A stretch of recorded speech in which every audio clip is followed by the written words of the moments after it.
এই লোকটি সম্পর্কে কয়েকটি কথা না বললে নয়। এনার নাম নাকি ময়ূক রঞ্জন। ময়ূক রঞ্জন হোক আর যাই হোক, এনার কার্যকলাপ অনেকটা বানরের মতো। তার কারণ এনার মতো মুসলিম বিদ্বেষী, এনার মতো বাংলাদেশ বিদ্বেষী আর কোনো লোক আমি কখনো দেখিনি। এ চায় না বাংলাদেশ ভালো থাকুক, এ কখনোই চায় না বাংলাদেশ ভালো থাকুক। বিশেষ করে এর চ্যানেল আর বাংলা, এরা কখনোই বাংলাদেশের ভালো চায় না।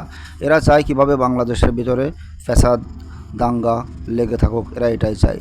এরা আমাদের বাংলাদেশের ডক্টর মোহাম্মদ ইউনূসকেও মেনে নিতে পারছে না।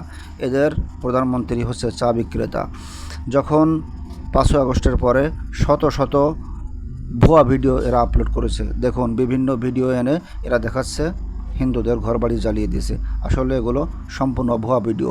এই ভিডিওটি হচ্ছে যশোরের যে শাহিন চাকলাদারের যে বিল্ডিং, সেই বিল্ডিংয়ের ভিডিও এটিকে চালিয়ে দিয়েছে হিন্দুদের বাড়ি বলে, হিন্দুদের ঘর বলে।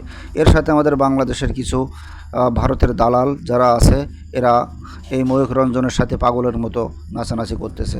আসলে এ লোকটা সম্পূর্ণ মুসলিম বিদ্বেষী, বাংলাদেশ বিদ্বেষী। এ চায় না যে বাংলাদেশ ভালো থাকুক। এর পাল্লায় কেউ পড়বেন না। বাংলাদেশে যারা আছেন সংখ্যালঘু, সাবধান হয়ে যান।